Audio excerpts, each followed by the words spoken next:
Amém? Vamos, querido, nessa manhã.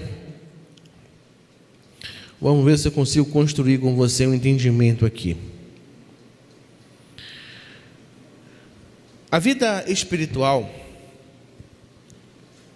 quando falamos nisso, e quando falamos em um relacionamento com Deus através de uma vida, nós temos que entender que isso tem que ser algo construído, desenvolvido. Por quê? Porque na nossa natureza humana, nós fazemos um projeto de vida, né? Nós projetamos muitas vezes a nossa vida, e isso começa muitas vezes de a gente ainda não ter o entendimento disso. Por quê? Porque você nasce, tem seu pai, tem sua mãe, e primeiramente parte pelos seus pais essa projeção, né? Esse entendimento que é repassado para você. Então você começa a crescer. Você começa a crescer, né? Você começa a crescer. Então você começa não sabendo andar, sendo carregado, engatinhando, se arrastando, né? Tem crianças que não engatinham, se arrasta, né? Sai se puxando, né? Mas tudo isso é um esforço para quê? Para um desenvolvimento. A partir daí, você começa a frequentar uma instituição de ensino, uma escola, para ser alfabetizado. E aí você passa, né, décadas de ensino, de estudo, para poder chegar a uma formação acadêmica. Então, você tem um projeto, a partir daí você vem para o combate, né? Porque uma coisa está lá dentro, outra coisa está lá fora, né? Então você é desafiado a viver, desenvolver, né, na vida secular, na vida natural. Então você se projeta. Então não existe nada fácil. Tudo é uma construção.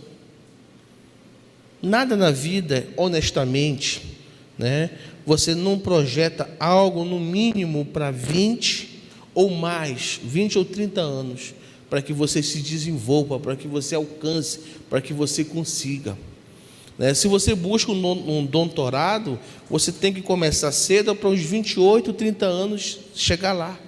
Então você passa ali desde os 4, 5 anos já, até os seus 30 anos, ou seja, você passa 25 anos mais ou menos estudando para chegar a se formar em doutor ou doutora, tá? Então não existe realmente nada fácil. Tudo que é honesto nesse mundo se precisa de um projeto a longo prazo, para que você estabeleça, né? Para que você consiga, para que você chegue lá. Só que as pessoas estão se perdendo nesse caminho, porque não querem trilhar esse caminho de preparação, né, dessa jornada, desse crescimento, desse desenvolvimento. Todas as pessoas hoje querem as coisas muito rápido, muito fáceis, né? Eu conheço pessoas que até hoje não conseguiram se desenvolver, né, financeiramente, porque esperam o emprego dos sonhos. E esse emprego do sonho não vem fácil, requer muito preparo, requer muita dedicação. Então, quando a pessoa não, eu quero um emprego tal, eu quero a função tal. Então, quando essa função não vem, você precisa realmente trilhar um caminho de preparação. Para isso, você vai precisar realmente entender que isso vai lhe custar um esforço a mais, né? Algo a mais na sua vida. E as pessoas param. Conheço um amigo meu que realmente se formou, né, e estava empregado, né, numa rede de televisão, e acabou a formação, ele abandonou o emprego porque o cargo que ele exercia, ele não se achava justo, porque ele já era formado, e abandonou a emissora e foi tentar um sonho de uma forma despreparada, ou seja, está até hoje, sem exercer a sua formação. Sabe, então nós precisamos entender que quando falamos em vida espiritual, existe também esse entendimento. Nós não podemos realmente querer ter uma vida espiritual sem entender que isso é um projeto a longo prazo. O problema também que trazendo para a vida espiritual é que as pessoas não querem mais entender isso. Pensam que vida espiritual é uma experiência. Ou seja, não querem construir, não querem desenvolver isso na sua vida. Querem viver de experiência. Experiência de quê? De um bom culto. Experiência de uma manifestação de Deus no momento de um culto. Experiência realmente no momento de uma profecia pelo um profeta. Experiências realmente que não solidificam, não constroem. Quantas pessoas você conhece que receberam, a experiência de cura e não se firmaram na fé? Quantas pessoas vocês conhecem que receberam a experiência de uma provisão divina, de um milagre, de provisão e não ficaram na fé? Por quê? Porque isso não te consolida, isso não constrói em ti esse projeto de uma vida espiritual a longo prazo. E as pessoas hoje, quando falam em igrejas, querem viver a experiência, querem viver aquele momento do culto, aquele momento do domingo, aquele momento da festa, aquele momento da programação, aquele momento daquele evento, mas não entendem que viver disso não vai construir fundamentos, raízes dentro de si. E quando nós falamos em vida espiritual, nós falamos em um projeto. Por exemplo, no nosso caso, nós somos uma igreja que parte para o ensino. Para o quê? Para o ensino da palavra, para o ensino dos princípios, dos fundamentos, para que você se desenvolva espiritualmente e não fique refém de experiências espirituais, mas sim construa esse fundamento dentro de você. Por isso que nós queremos fazer de você uma árvore. Fazer de você uma árvore. Ou seja, você vai viver esse fundamento, você vai ter realmente esse conhecimento, e isso vai construir em você fundamentos que vão lhe transformar em árvores na sua vida.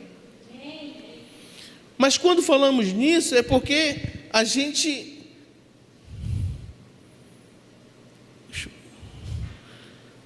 pensa o seguinte, a gente pensa em curto prazo, né? As nossas decisões, elas são baseadas para ganhos em curto prazo. E isso, quando voltamos para a vida espiritual, nós não queremos, porque demora muito, pastor. Parece que a coisa não acontece, parece que a coisa não desbrota. Eu estou aqui, eu estou quanto tempo, eu oro, eu estou buscando, mas não acontece isso. Por quê? Porque nós vivemos uma guerra interna para um resultado de curto prazo. E quando falamos em árvores, nós falamos em algo que é muito mais, é a longo prazo. Existem árvores que estão vivas ainda e já tem uma idade de 5.000 anos. Você já pensou que é isso?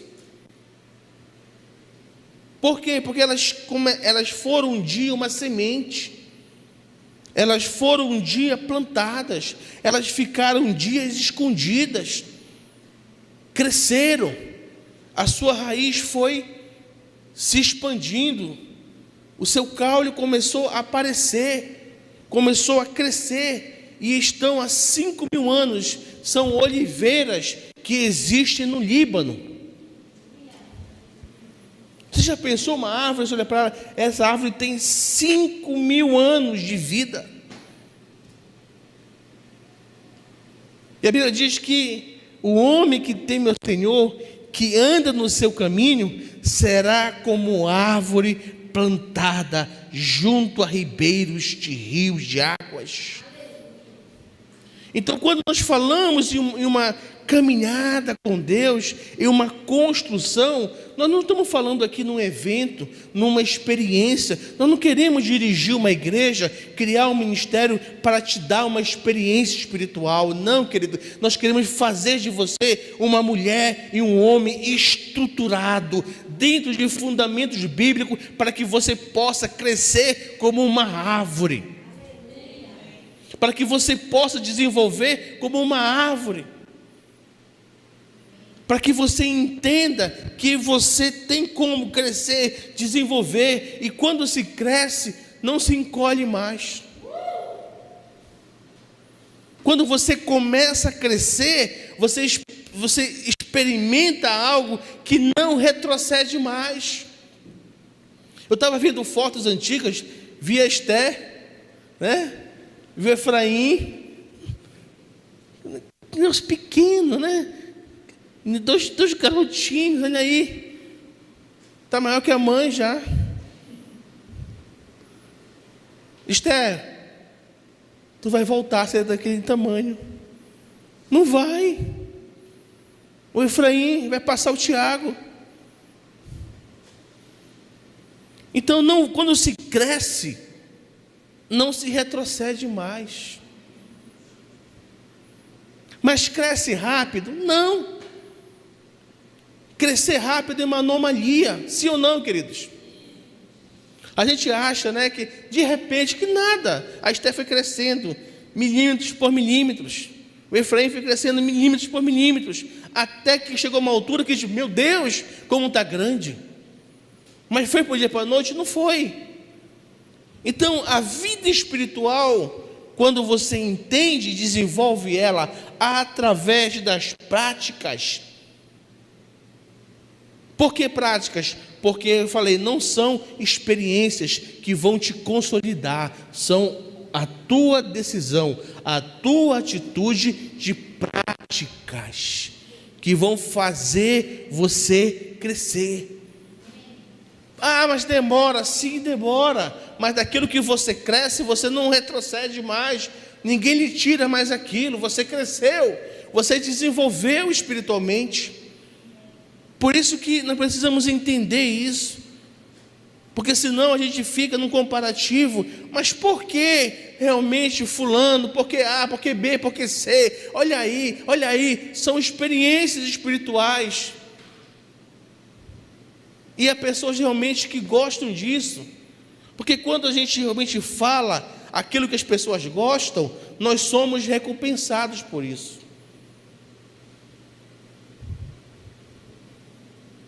Sim ou não?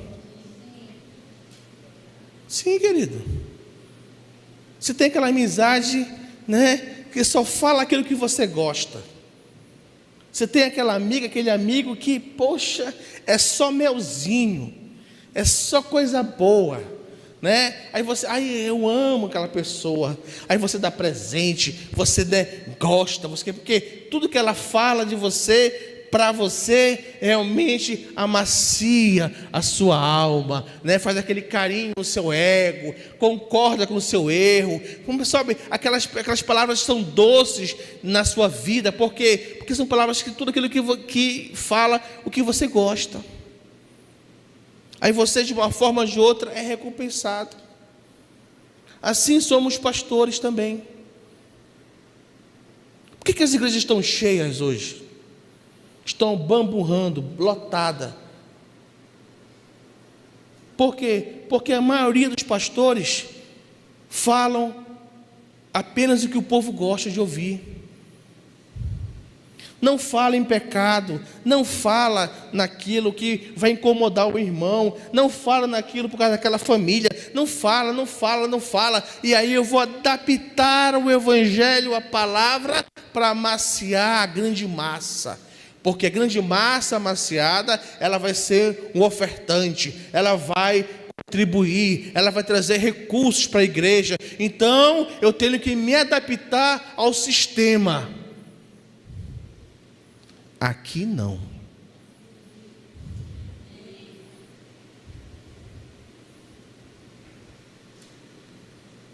Então, as pessoas gostam disso. Mas quando eu entendo a minha função e o meu papel, eu não estou aqui, queridos, para agradar ninguém. Não estou aqui para agradar você. A minha responsabilidade como pastor desta igreja é falar a verdade, o evangelho. Vai doer, vai doer, mas é a verdade. E muitas vezes vai de encontro. Por quê? Porque quando nós somos confrontados, isso mexe conosco, nós não gostamos, dói. Eu vejo em casa, quando a gente conversa, eu tenho minha ovelha, e quando eu falo com ela, a gente conversa com ela, e eu vou num contraditório, né? A gente, né, às vezes, entra no embate. Mas por quê? Porque a função minha e a função dela não é concordar comigo, eu com ela, nem ela comigo. É viver a verdade. É alinharmos nossas vidas dentro da verdade. Então tem hora que eu vou desagradá-la, e tem hora que ela vai me desagradar. Porque é ferro afiando ferro. É nesse atrito que nós crescemos, desenvolvemos. E não existe raiva. Não existe com raiva. Não, existe realmente aquilo que eu não convenço e aquilo que ela não convence, o Espírito faz o seu papel.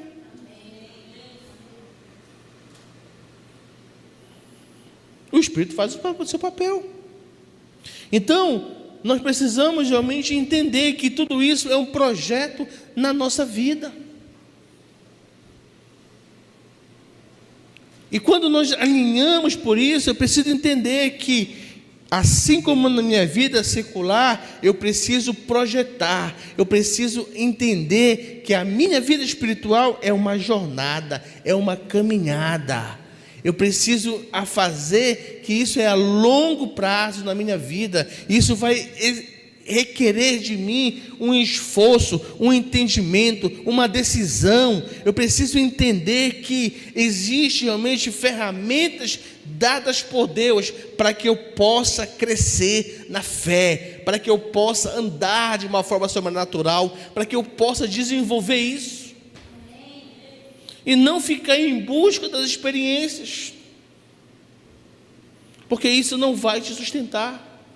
Você não vai criar raiz. Você vai ser alguém que vai viver experimentando só as águas apenas no tornozelo. Quando Deus leva Ezequiel no capítulo 47 e dá a visão dele dos rios, ele disse que ele me levou a esse rio e eu entrei no rio e as águas batiam nos meus tornozelos. Ou seja, um nível raso. Porque quando você pisa, o seu pé é um membro que tem uma alta sensibilidade. Com o seu pé você sabe se está quente, se está frio, né? Se é terreno pedregoso, não é. No pé você tem um tato, né? Você consegue sentir. Então ele entrou nas águas e as águas batiam nos tornozelos. Aí me levou mais 500 metros e as águas batiam nos joelhos. Ou seja, um outro nível. Mas mesmo assim, ele sentia o quê? A pressão, o impacto de caminhar. Você já andou na praia, né? Já entrou na água, já tentou caminhar? No joelho, você ainda vai de boa, né? Você ainda consegue ainda a se movimentar. Chegou mais 500 metros, no outro nível, as águas na cintura. Já começou a coisa a pesar, né? Porque andar com a água na cintura, você anda, mas não anda com tanta mobilidade, facilidade. Existe um atrito, né? Para você romper, para você continuar. E mais 500 metros já se tornava um rio submerso, aonde os meus pés não tocavam mais. Ou seja, à medida em que ele caminhava, ele adentrava nos rios. Ou seja, veja que é uma decisão minha e sua. Essa jornada, essa caminhada. Talvez você queira viver com águas nos artelhos. Amém? Mas eu quero te mostrar que existem níveis maiores, profundidades maiores, até o ponto que você sai da terra, que você deixa de tocar a terra e começa a ser levado pelas profundezas desse rio na tua vida. Então cabe a mim e a você essa decisão, essa jornada, e isso leva um tempo. E isso é um projeto na tua vida, não pode ser um momento. Vida espiritual não pode ser um momento na tua vida, algo momentâneo. Vida espiritual é o dia a dia da tua caminhada. Vida espiritual é aquilo que faz parte dentro de ti, você exerce, você vive ela todos os dias. Não pode ser um momento, não pode ser uma válvula de escape. Por quê? Porque se você viver nisso, você sempre viverá em pressão. E para você não explodir, Deus tem a misericórdia e dá o escape. Mas a pressão sempre vai continuar. Você não vê a panela de pressão? Por que ela não explode? Aquela válvula. É aquilo ali que faz ela não explodir. Mas eu não quero viver naquilo ali. Eu não quero ser um refém de uma válvula. Eu quero experimentar a presença, a manifestação desses rios na minha vida. Porque quando Ezequiel 47 fala que quando aqueles rios atingem aquilo que estava morto, aquilo que estava morto se torna vivo. Quando as águas daquele rio chegam ao Mar Morto, as águas do Mar Morto viram águas límpidas, águas com vida. E aquelas águas formam ali várias árvores de um lado e de outro, e aquelas árvores cujas suas folhas servem de cura, de remédio. Então, quando eu deixo esses rios fluírem na minha vida, quando eu entendo isso, eu começo a me dirigir a isso, eu começo a caminhar nesse projeto, eu começo a entender que quando eu falo em oração, quando eu falo em meditação, quando eu falo em confissão, quando eu falo em adoração, isso tudo faz parte de um projeto na minha vida. Por que eu tenho valor no ensino, no estudo, num curso secular, e não tenho o mesmo valor na minha vida espiritual?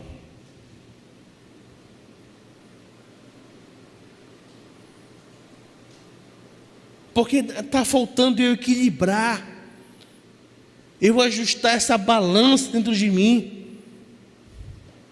Porque quando eu ajustar essa balança, o meu nível espiritual vai subir, acima do meu natural.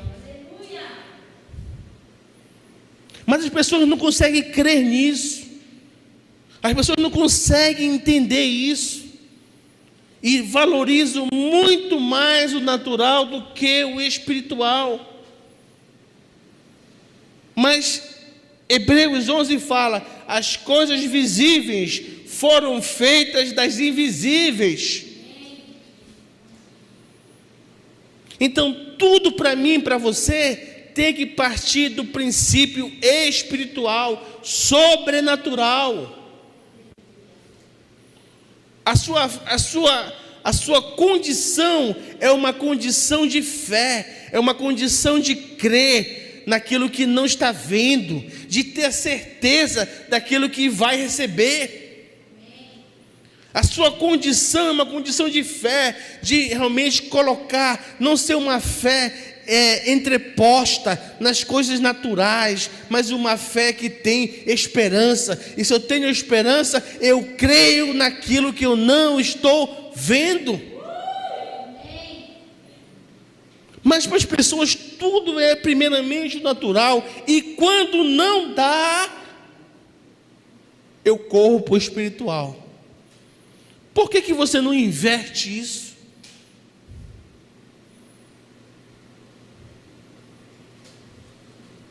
Por que você não muda a sua vida em áreas da sua vida aonde você toma uma decisão? Eu vou ser um homem espiritual, eu vou ser uma mulher espiritual. Eu não vou apenas me confiar na minha condição humana. Eu vou obedecer, eu vou crer, eu vou viver essa verdade, eu vou crer nisso, ainda que a figueira não floresça, ainda que não haja os currais estejam vazios, ainda que não haja flores no campo.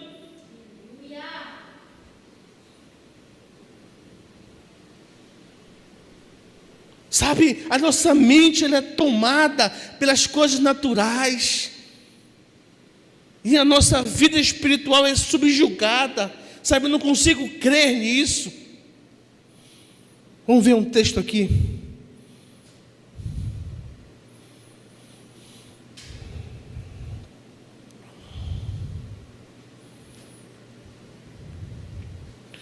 Primeiro Coríntios capítulo 2.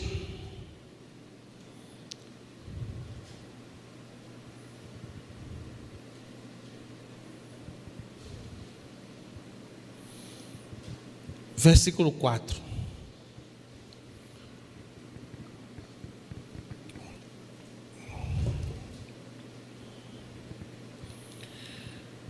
Diz assim: minha mensagem e minha pregação não consistiram de palavras persuasivas, de sabedoria, mas consistiram de demonstração do poder do Espírito, para que a fé que vocês têm não se baseasse na sabedoria humana. Pare aí. Fé baseada na sabedoria humana é fé? Sim ou não, queridos? Não. Porque tem coisas que não é fé, é lógica. Fé baseada na sabedoria humana não é fé, é lógica. Porque a fé, ela atua no nível sobrenatural, não é físico. Então Paulo diz assim: para que a fé de vocês não se baseie na sabedoria humana, mas no poder de Deus. Então a gente, sabe, usa uma lógica ou fala de fé de uma forma natural, de uma forma humana, porque, sabe, a gente ainda se baseia na sabedoria humana, nas coisas naturais. Mas quando a gente fala de fé, eu tenho que crer no sobrenatural, porque a fé atua no poder de Deus. Então para de olhar para aquela situação e falar humanamente e dizer que é fé. Não, quando você falar de fé, você diz assim: essa enfermidade, ela vai sair no poder de Deus. Aí você começa a enxergar, você começa a crer aquilo que você não está vendo, mas ele já existe, ou seja, o milagre já foi feito. Isso é ser um homem, isso é ser uma mulher espiritual. Então, quando falar de fé, não fale não existe probabilidades humanas na fé.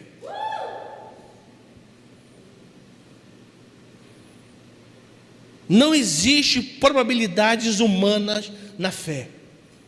Fé é coisa de Deus. Fé é a ação do poder de Deus liberada na tua vida. Então, se fala de fé, eu falo de sobrenatural. Eu falo daquilo que não existe humanamente. É coisa de Deus. Só que a gente banalizou a fé, né? Tenha fé, tem fé, mulher, tem fé, homem, tem fé. Cara, quando falar de fé, estou falando que aquilo que não existe vai existir. Quando eu falo de fé, eu falo que aquilo ali vai ser algo contrário ao que está se vendo. Quando eu falo de fé, eu tomo posse, eu arranco as coisas que estão presas e libero elas no natural. Quando eu falo de fé, eu adentro portões espirituais e trago aquilo para a minha vida. Quando eu falo de fé, eu vou aonde eu moro e com a resposta para o lugar onde eu estou. Sabe o que é isso, querido? Você adentrar aonde você mora. Qual é a sua origem? É a terra? Tchau para você. A minha é o céu. Então a minha fé me transporta para lá e eu desço resposta para esse lugar onde eu estou. Então Paulo disse: eu não falo com vocês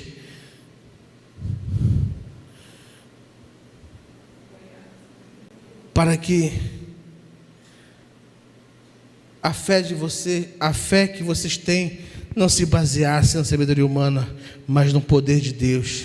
Entretanto, falamos de sabedoria entre os maduros.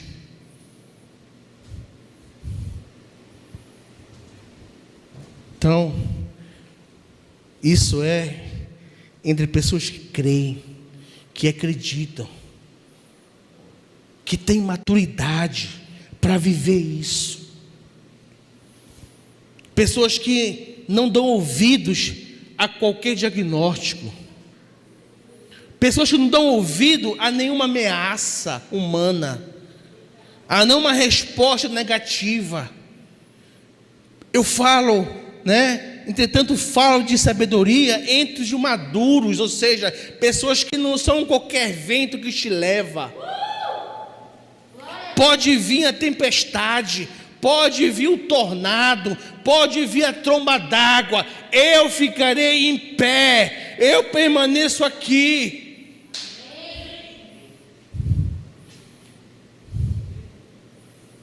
Falo entre os maduros, mas não da sabedoria desta era, deste mundo, ou dos poderosos desta era, que estão sendo reduzidos a nada. Quem você serve?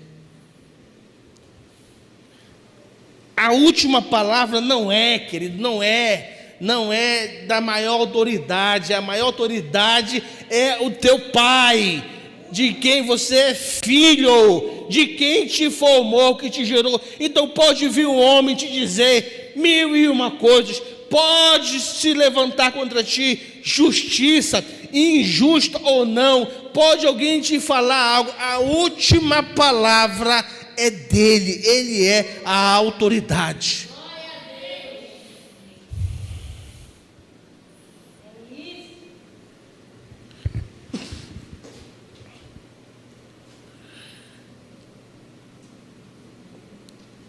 Pelo contrário, verso 7.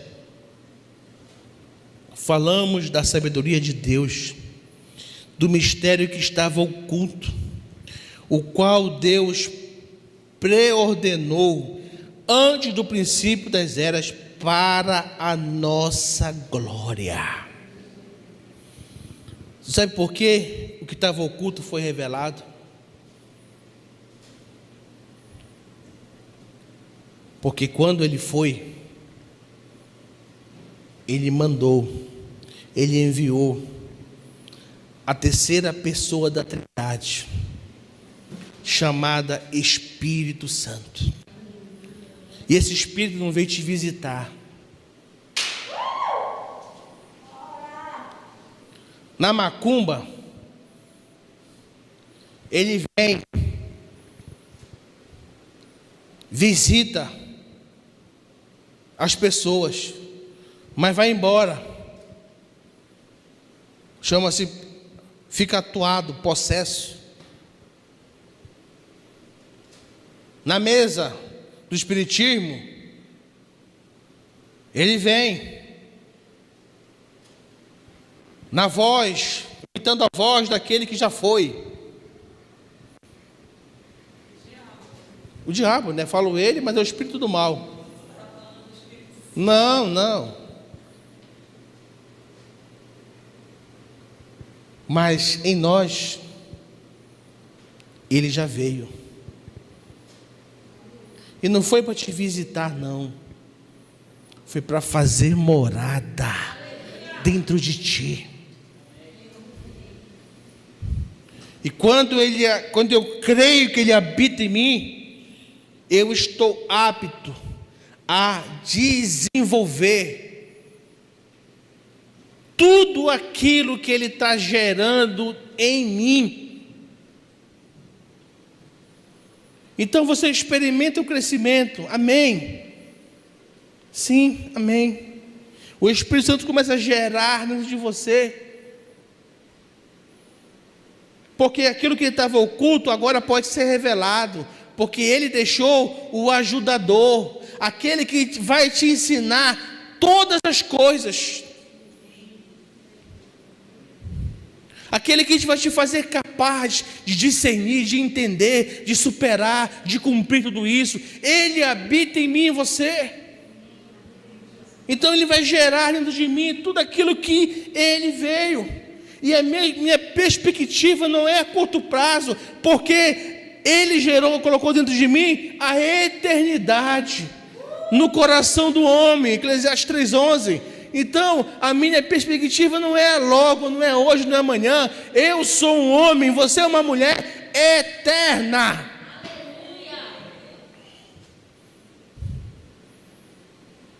Só que eu vou receber, eu recebi, você recebeu. Ele está gerando. Mas, querido, vaca não dá leite.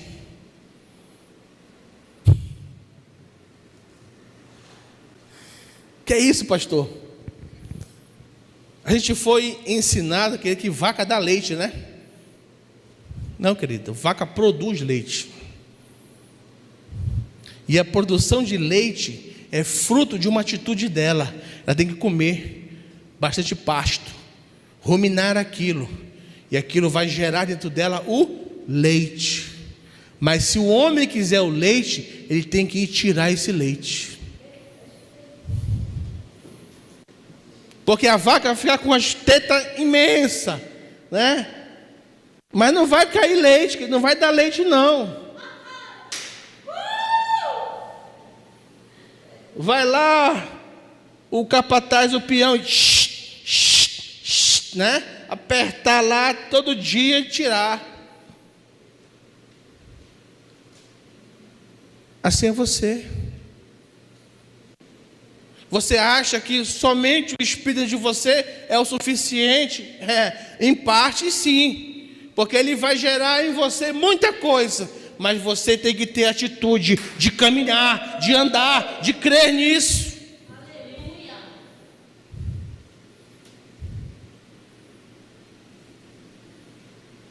De viver isso, de colocar em prática tudo aquilo que Ele tem gerado dentro de você.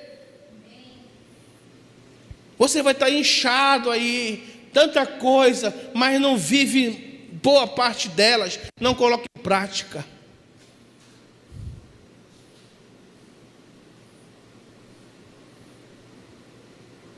Então, quando eu entendo isso, eu vejo que eu sou uma árvore que está sendo formada.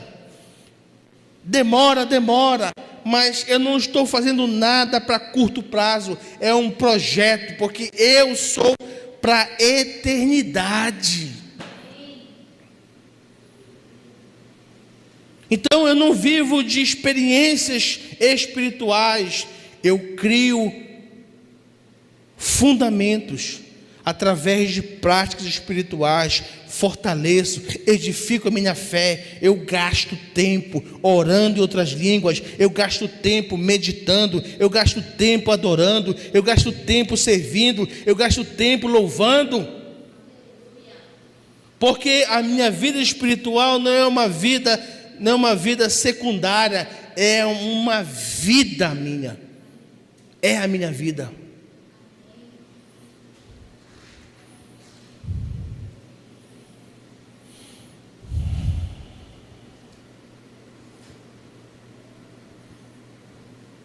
E aí você diz, mas atitude, pastor.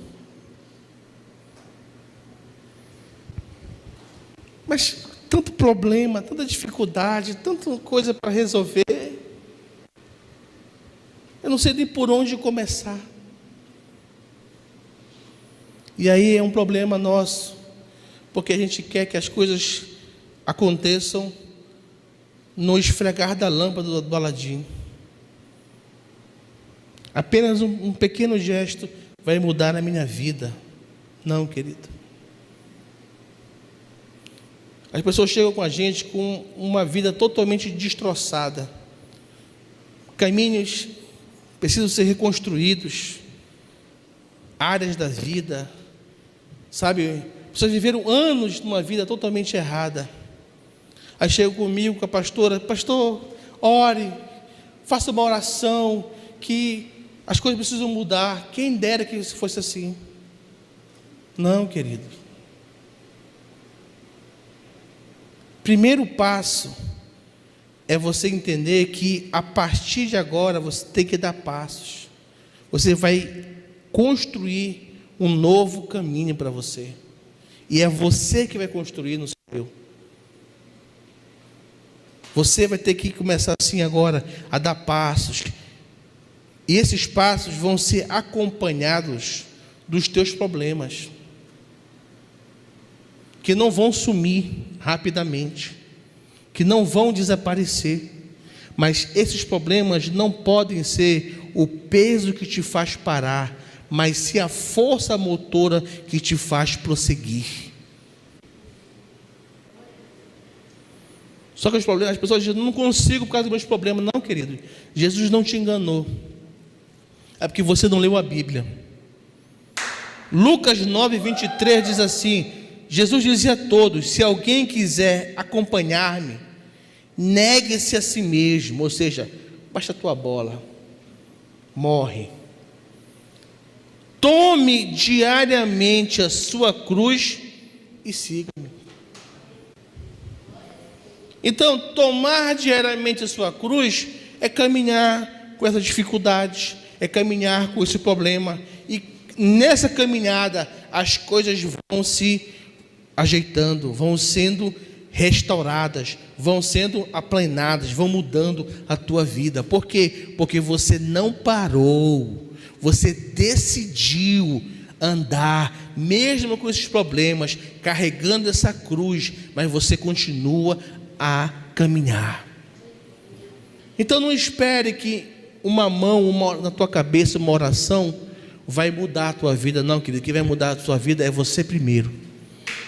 É a sua decisão de reconstruir esse caminho, de refazer isso, mesmo com as dificuldades, mesmo com os problemas, mesmo com tanto problema ter a resolver. caminhe, que à medida em que você caminha, o mar se abre. Não, abre primeiro o mar, não, querido. Vai diante do mar e o mar vai se abrir. Isso é um projeto de vida espiritual a longo prazo. Então não pense na coisa rápida.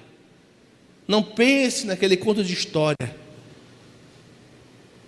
Decida a caminhar. Decida a andar, a não paralisar mais, a ser fiel no pouco. Porque o desafio não é ser fiel no muito, mas sim no pouco. Por isso, ser fiel no pouco, e sobre o muito eu te colocarei, te acrescentarei. Por quê? Porque as pessoas querem história. Mas quando eu tiver, mas quando eu puder, mas se sobrar, é assim. Não, querido. Quem é fiel no pouco. Então, esse mês deu pouco, mas eu sou fiel. Eu não abro mão, né? Eu vou crer o que a palavra me diz, que abrirei janelas do céu e dar-te-ei abundância.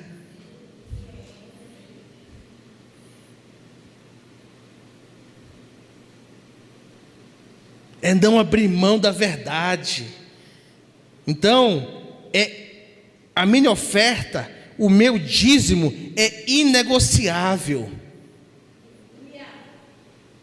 Eu posso dever para os outros, menos para Deus. Mas de Deus não, Deus é o cara que sempre espera. Deus é o cara que quando dá. Aí como é que eu posso crer parcialmente na palavra?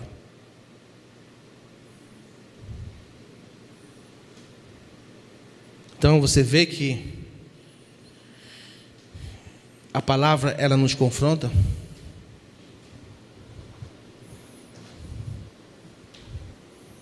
Evangelho solto te leva ao inferno, meu irmão.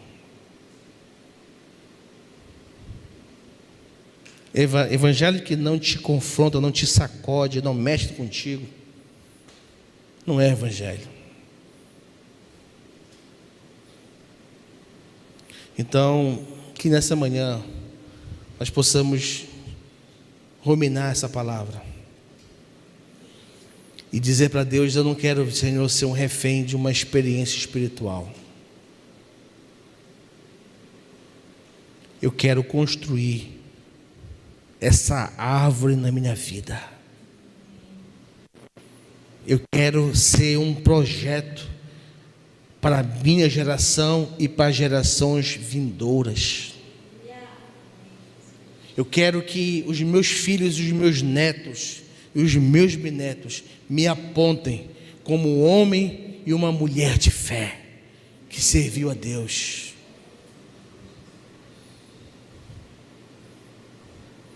As suas experiências têm que ser repassadas na mesa para seus filhos.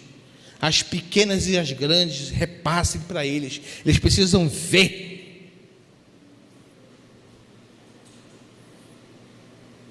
A minha filha está dando uma volta por aí, mas vai chegar o tempo que essa volta vai vir para cá. Mas uma vez falando com ela, eu disse: pai, eu tenho a certeza da fidelidade de Deus na tua vida, porque ela não pode negar tantas experiências que ela presenciou, que ela vivenciou em nossa casa. Isso aí, querida, ninguém apaga. Então nós temos que falar dessas maravilhas, sentado à mesa, de pé, não deixar dizer.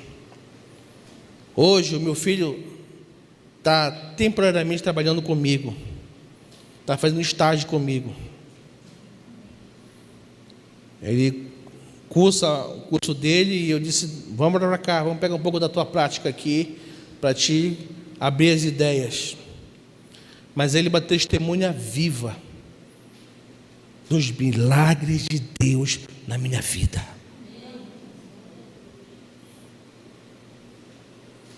Quando parece que não vai acontecer, de repente, né? De repente, sopra o vento, e o mar se acalma, e o vento para, e o barco navega. Viva isso. Não é só apenas dor, não.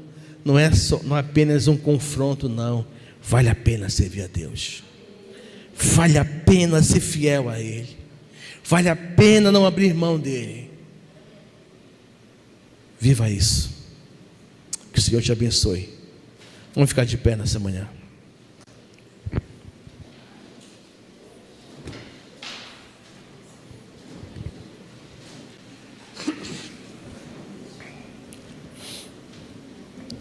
Vamos adorar o Senhor. Enquanto nós adoramos, você separa a sua oferta e seu dízimo, e vamos nessa manhã contribuir a Ele, ofertar a Ele.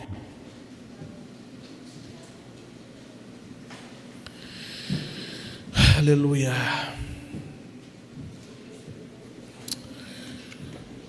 Te adoramos, Pai.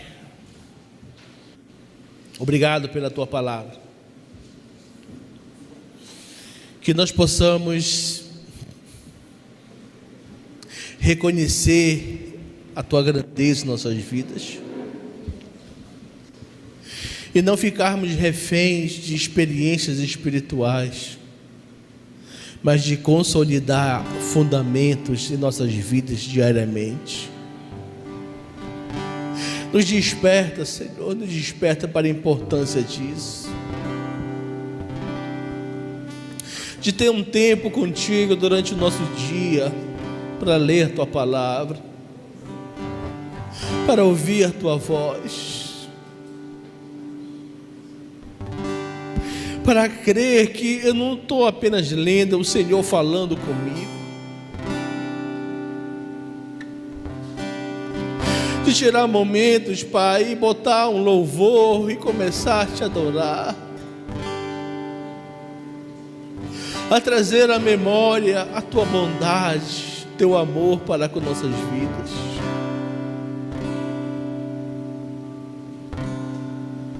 A sentir saudade de Ti, Pai. Durante o nosso dia, nós queremos sentir saudade de Ti,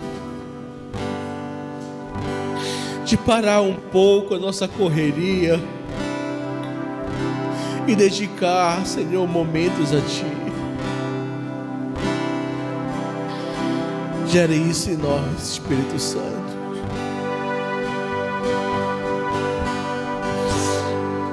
Que nós possamos, Senhor, orar mais,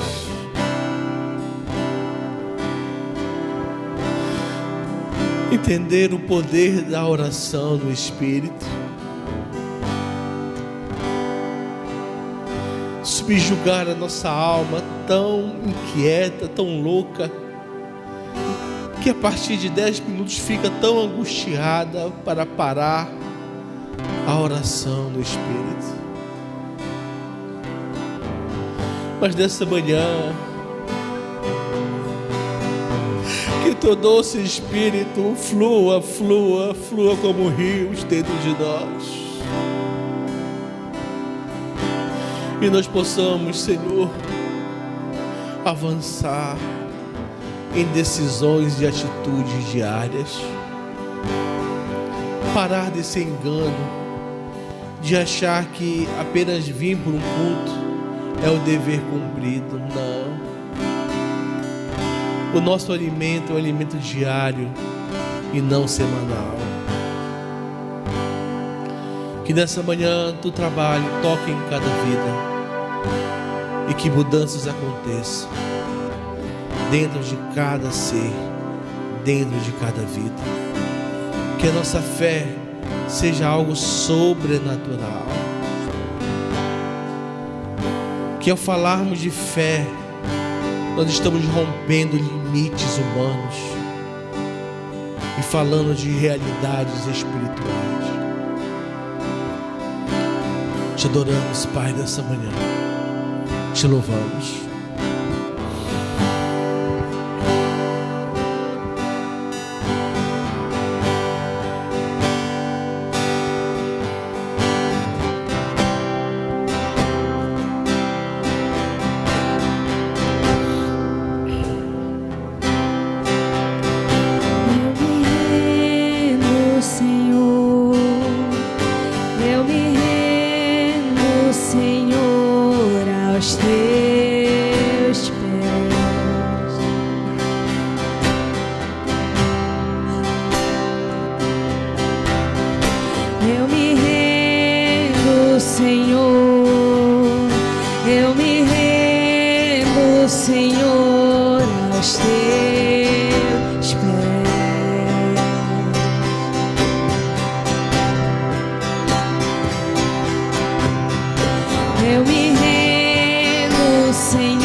Você pode vir nessa manhã e ofertar ao Senhor.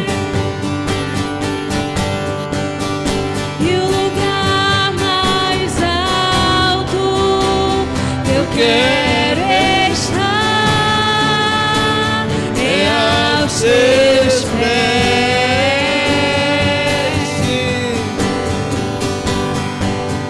E o lugar mais alto que eu quero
Obrigado, Pai, nessa Tua palavra, por esses momentos que passamos aqui, por tudo que ocorreu nesse lugar. Trabalha no coração de cada um para que essa semente não seja roubada, mas encontre terra fértil, cresça e dê fruto. Abençoa cada família nessa manhã, nesta semana que se inicia. Que o cuidado, que o favor de Deus nos encontre, nos ache. Que a misericórdia e a bondade do Senhor nos acompanhe em todos os dias. Cuida de cada um. Que a paz que excede todo o entendimento seja um fruto permanente em cada vida. Que a provisão e o recurso chegue para todos. que as portas se abram, que as respostas venham. Que o Senhor esteja cuidando de cada casa, de cada vida nessa manhã, em nome de Jesus. Nos dá um domingo de paz, tranquilidade. Que possamos nesse dia refletir na Tua grandeza, na Tua bondade, recarregando nossas forças para enfrentarmos e vencermos mais uma semana. Leva em paz a cada um aos seus lares. Que seja um almoço, Senhor, de alegria, um dia de gozo em Ti. Obrigado, Jesus. Louvamos a Ti nessa manhã, em nome de Jesus. Você pode aplaudir a Ele? Amém. Obrigado, que o Senhor te abençoe e te guarde, que Ele faça resplandecer o seu rosto sobre ti e tenha misericórdia de ti. Sobre ti, Ele te dê da sua paz. Graça e paz, querido. Uma ótima semana a todos.